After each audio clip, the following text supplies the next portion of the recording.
Coming up, we hit the streets over the summer to get your views on all things Canadian. From Alberta and Saskatchewan, this is Outburst.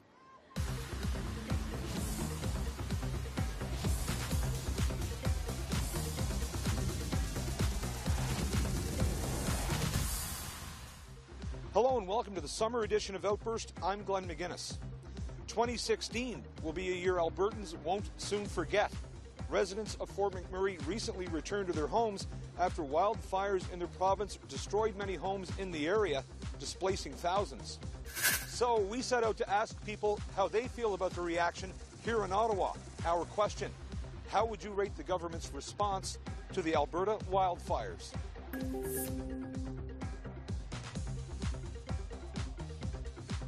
They come to the aid of the people when they need it. And I believe they're matching funds, so what more can they do?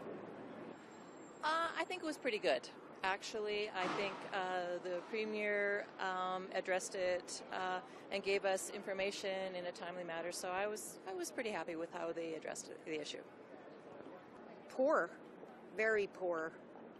They should have had crews up there as soon as possible instead of saying we can handle it ourselves. Not bad, kind of about medium, because I think they could have done a little bit better. It was a very catastrophic event for our province and the people that live there, and to be there a little sooner and just show their support might have been a better position to take. I think both provincial and federal government did an excellent job. I was happy to see the money step up, the matching with Red Cross. Like to see a little more on the federal side, but I appreciate where the boundaries lie. I think NDP did a good job. I don't know. I mean, I think they did what they could do, and nobody got injured, so that's a good thing, right? So I'm pretty happy about the way things turned out, even though there was a lot of property damage, and it was hard on people's lives. But I think the response was with the experts, the people who know what's best. It seems adequate enough to me. You know, a lot of people criticized Trudeau for not actually being boots on the ground when it initially started, but, you know, I don't think it was his place to be there anyways. So, very good. I think the whole country rallied behind Fort Mac, and I think the government really stepped in and made it a priority. I think they should have got more firefighters in there a lot quicker than what they did. And things would have gone a lot better, I think. At least that's my opinion anyway. You know, I think they probably could use a little bit of help on the evacuation. I don't think anyone expected the fire to blow up as big as it did, as soon as it did. So maybe a little better response time on the evacuation would have helped people save, you know, more than just kind of the things they could just scrape together in the minutes before they could get out of their house. Well, it looked like things happened very suddenly, and so a lot of the response at first seemed to be reactive. But then it seemed that both the federal government and the Alberta government got their acts together quite well. They mobilized an incredible number of resources to fight the fires, and in terms of looking after the citizens, did what they could as quickly as they could, even to the point of putting out money in the tens of millions in very short order, so the people had what they needed in order to deal with their financial expenses. Honestly, I think they did a really good job. I think that Fort McMurray was completely evacuated and nobody was injured. I think that as far as the donations goes and the supports go, they did an excellent job. I thought it was pretty good. I mean, I know some people were complaining about Trudeau just wanting to do a photo op, but I mean, you know, of course he has to go there and see how things are, and I thought the government responded as best as they could. Got the firefighters in there, and yeah, I mean, I really don't know what else they could have done with that. For my concern, like, they deal with it like really 100% satisfied with it. They provide everything what we need. Like the basic stuff, accommodations, foods, and so for my concern, like, I can rate it like 9 to 10. Like, I'm really happy with it, and that's what it is. Actually, they did an exceptionally good job. They got people out without having any problems. They dealt with everything that they had to. They've actually helped people more than the flood victims in the south. So I think they're way above what used to be there. I really can't answer that very well. I didn't see very much of a response from the Government of Canada per se. I saw a lot of response provincially, as well as through the people that were in Alberta. They seemed to be more of a response. Maybe it had to deal with media coverage. The only thing that I had seen from the Government of Canada was how Trudeau had refused help from other countries. That's all I can recall being put out by the media. Oh, excellent. Why do you say that? Just from what I've seen on the news and everything, the government stepped right up and they're doing the very best they can, as are all the people donating. I would say it's pretty good, you know. It's a big difference from the one in Slave Lake years back. You know, it's a lot better, just overall. Evacuation plan and return back home. You know, accommodations, everything's a lot better now. How many U.S. states border Alberta? 1, 2, or 3? 3. 3. I'll go through 3. I'd say maybe 2. 2. 1. 2. The answer? 1. Look at that, yeah. Montana is the only state that borders Alberta on the 49th parallel.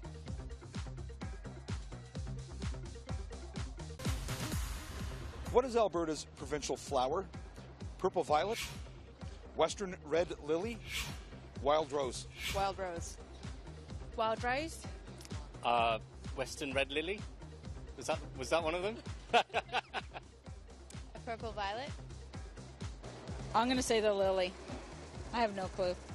It was the wild rose. Yes, wild rose. It is, of course, the wild rose. Very good. Alberta school children chose the pink, prickly wild rose as Alberta's flower in 1930. It grows across Canada, from Quebec to British Columbia.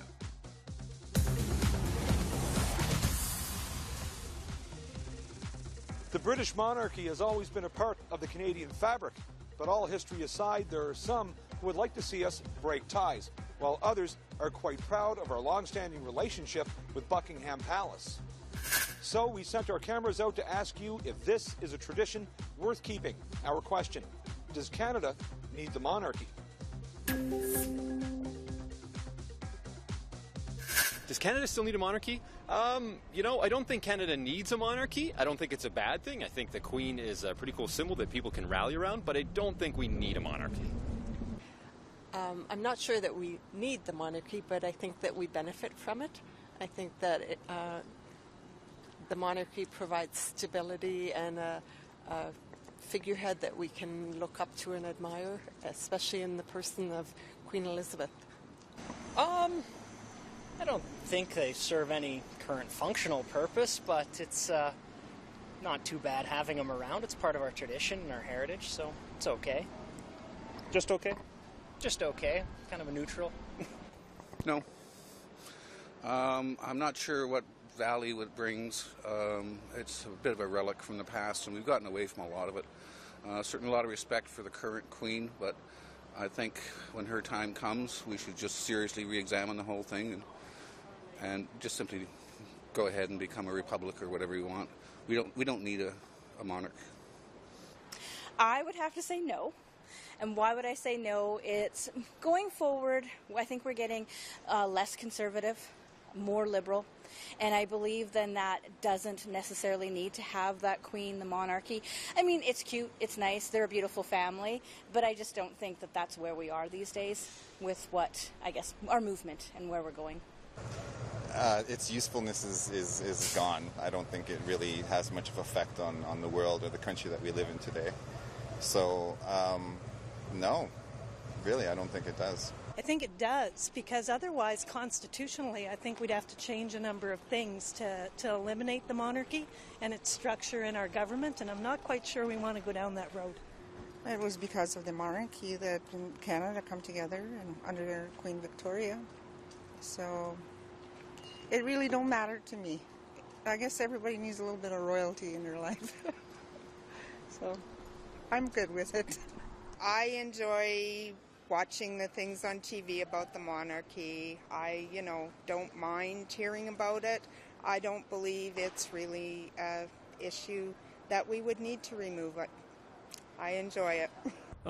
Honestly, the monarchy is mainly just like a figurehead kind of thing. They don't really play a whole major role in Canada in regards to the way our government functions. We don't really see the Queen or hear about the Queen. She's on our money, and other than that, really, I don't really understand the whole point. I don't know if they necessarily need it, but I mean, it's part of our heritage, and I don't think it's hurting us by any means having it, and yeah, I mean, it's part of who we are, and I can't see any reason why we would need to get rid of it. For I'm not from here, from Canada. I'm originally from Morocco. We have a king. So over here, I think the government, they deal with it. It's no need for queen right now. But what I'm seeing, over here in Alberta, they deal with the major stuff, and I don't think so we need a queen. You're talking to a monarchist. I say yes. Simply because it's a figurehead. It's not costing us really anything, but it's a kind of a nice, just to show where our history came from. No, I don't think so. No, it's just I think the monarchy is an outdated thing. It's archaic, and I don't think we need it anymore. I don't think Canada needs the monarchy, but I think it's a nice symbol to have. It adds to, it's part of what makes Canadians Canadian. Well, now you're talking a tough one. My parents are British, and I was first born in Canada. The monarchy, I don't think, is a necessity in terms of how we run our government or anything to do with our institutions. But I do think that they provide, a little source of comfort. It differentiates us from other countries that aren't Commonwealth countries. So I think there's some good things. Should it cost us any money? No, I don't think so. I think they've got enough.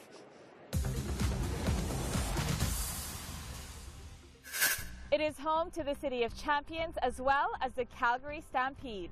I'm, of course, talking about the province of Alberta. Did you know Edmonton is home to the largest mall in North America? The West Edmonton Mall spans the equivalent of 48 city blocks. It was the largest mall in the world until 2004. Each summer, Calgary is home to the Calgary Stampede, also known as the greatest show on earth. Edmonton has over 30 annual festivals year-round. Alberta has been called the energy province because it produces most of Canada's crude oil and natural gas. Edmonton sits close to the geographic center of the province. It's the main service and supply center for Canada's oil sands. Drumheller is known as the dinosaur capital of the world because of the high concentration of fossils in the area. And those are just a few facts about the province of Alberta. It's no surprise the economy and jobs are a priority for any government. But this year, with falling oil prices and a plunging dollar, Western Canadians have been feeling the pinch, especially in the oil and gas sector. We took this question to you. What is your view of the Western economy?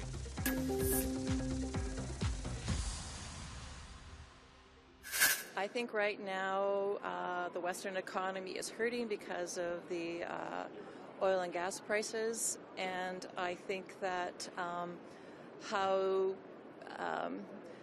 when oil and gas prices are low, that means that there's going to be a lot of job losses, and we've seen this happen. I work for an oil and gas company, and we've gone through many layoffs, and unfortunately it filters down because this has been a long-term thing now. It's filtering down to other sectors, and I don't think that our economy is doing very good right now. The Western economy is suffering right now, of course, due to the oil prices. What we need to do is get some pipelines happening so that we can get our oil to market. So that's what I want to see Rachel Notley do, as well as the BC government. We need the rest of the country to realize how important Alberta's economy is, and do it responsibly, environmentally responsibly. Well, it depends what province you're in. If you're in Alberta, it's not very good. There's a lot of people out of work, and unfortunately our provincial government isn't doing a whole bunch to help out, spending money on silly things like ad campaigns. We're hurting. I don't know if BC is as bad as we are, but I don't think so. But we're having a hard time here in Alberta. It could use a little help right now. The major portions of the Western economy are showing some weakness, and it's a cyclical thing. Everybody understands that, but we could use some help right now. Well, I work in not-for-profit, and we're seeing and experiencing some of what that loss looks like.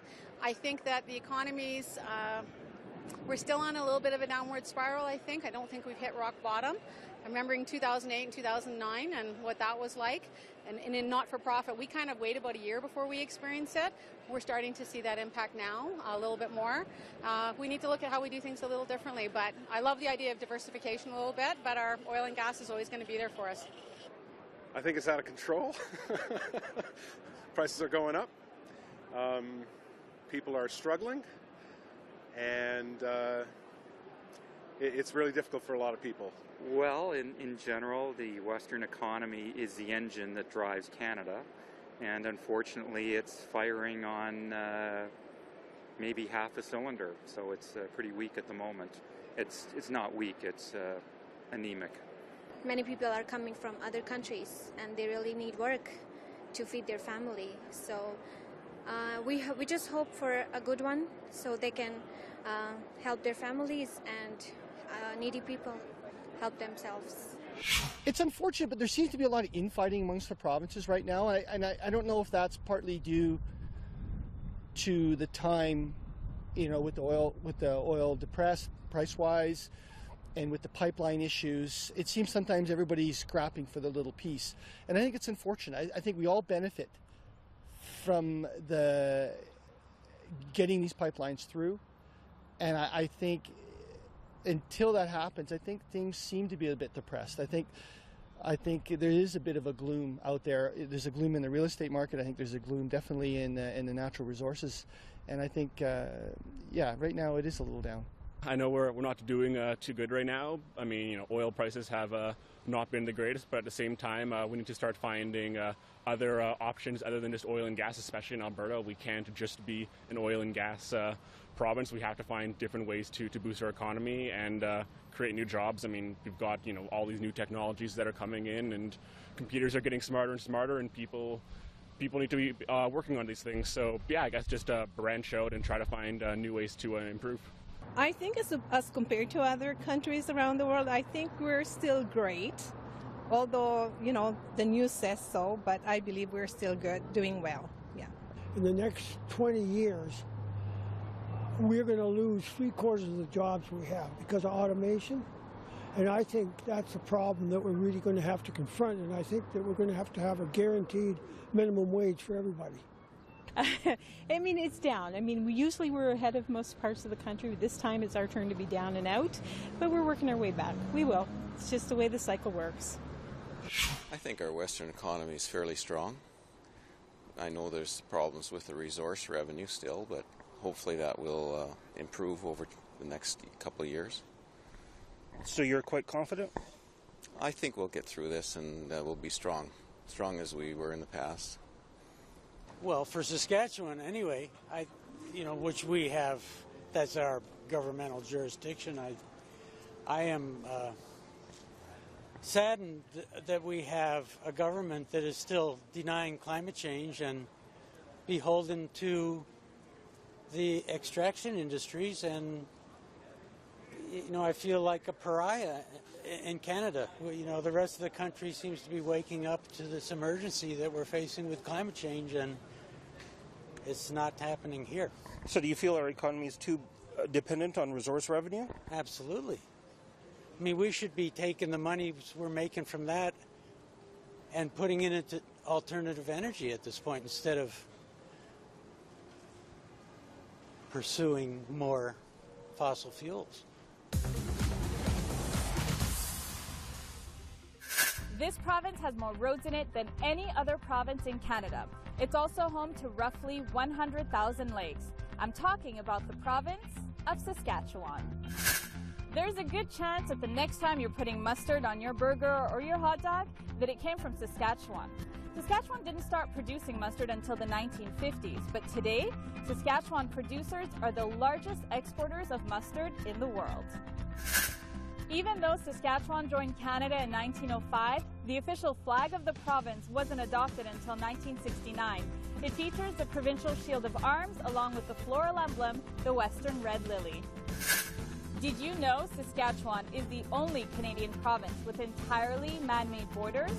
Also, curling was named Saskatchewan's official sport back in 2001. Those are just a few facts about the province of Saskatchewan. Canada has some of the most stunning scenery on Earth, and for such a large country, our variety of nature is incredible.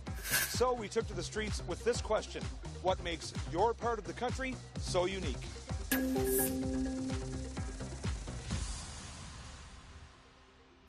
I guess for us, for my wife and I, it's the River Valley. If you're going to talk Edmonton, we're almost in it every day. To me, it's a huge part of Edmonton, the River Valley, and the more we can develop it, the more we can access it, the more we can get use out of it, I think is better. I mean, I'm not afraid of getting a little bit more development down by the river. Maybe I think it would be a good thing, but for me, I think it's the river, and the River Valley. You know, you can take a 3-hour drive and you're in the mountains. You can take another 3-hour drive and you're in the middle of a bush, and then you have the prairies right here. So it's everything is so different everywhere you go. I think it makes it unique because of the people, and also about our government is great. Our healthcare system in Alberta, as far as I know, is great, and the services that they offer is wonderful. Well, I mean, Edmonton, we've got a beautiful river valley here. I mean, there's lots of geography. There's plenty to do. I mean, you're right around the mountains. It doesn't take you too long to get to the mountains, to get to the foothills, there's all this stuff around. I mean, getting to BC and the coast. I mean, there's just so much to do here, and it really doesn't take that long to get to these places. It has a very different climate from anything else in the world. It's a very friendly city. Edmonton especially is a very friendly city. And Alberta is just different from anything else that I've seen so far. So just the way people are, the way economy is, the way money is earned, it's a lot different. Okay. What do you mean by that, the way money is earned? Well, I would say it's very uncommon that with very little education you can earn a lot of money, really a lot of money. That's very unique.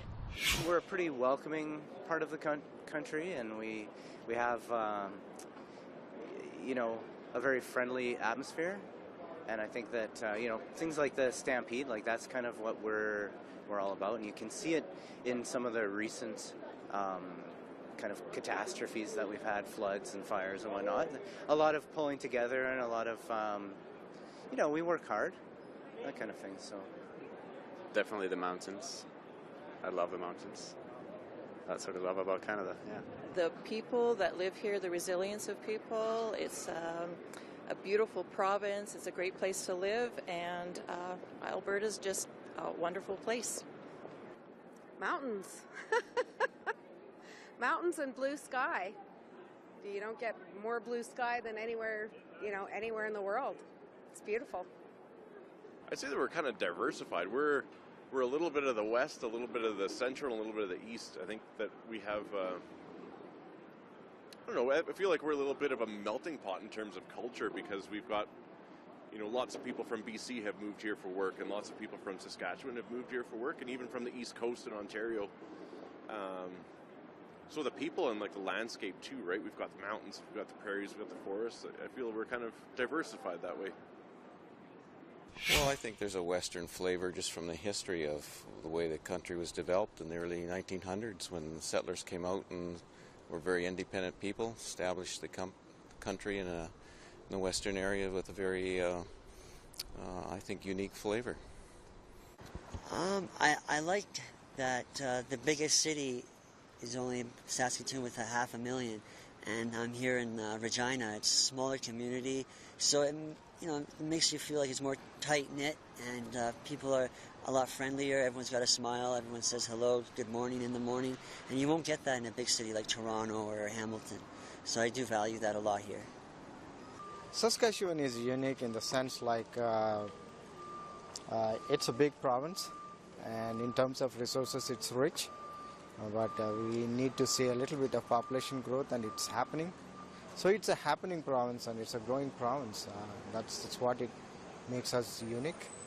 I think what makes us unique is that, Saskatchewan, we see ourselves as very hardy and very farmer, agrarian type of environment. But, beyond that, we think we're friendly, and we're unique in that way, I think. Well, many things make it unique, not only the climate, but the environment, the people, the whole ambience of this part of the country, the creativity, everything. It's the prairies, after all. And just look at the sky. Yeah, it's Saskatchewan. We just, I think we're a little different than everybody else. We got maybe Manitoba and us, but everybody else is just a little different than we are. How many U.S. states border Saskatchewan? 1, 2, or 3? Oh boy. Well, Saskatchewan's pretty narrow. I'm going to say 1. 2. Yeah, I'm splitting the difference. 2. We're going with 2 this time. 1. 2. 2. 2. The answer is 2. Excellent. Excellent. Saskatchewan is bordered by 2 American states, North Dakota and Montana. How many times was John Diefenbaker elected a member of Parliament? 7, 13, or 16? 16's an awful lot. 13. I'm splitting the difference. 13. Yeah, 13. 13. 16. 13. 13. 7. 13. It is 13. Oh, it's a lucky guess. It's a lucky number, too. Oh, that's why I said it. Former Prime Minister John Diefenbaker was elected to Parliament 13 times between 1940 and 1979.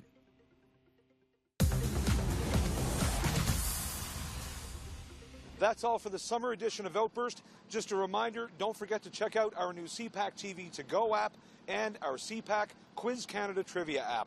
For more information, check our website, www.cpac.ca. I'm Glenn McGuinness, and on behalf of all my colleagues at the Cable Public Affairs Channel, thanks for watching. We'll see you next time.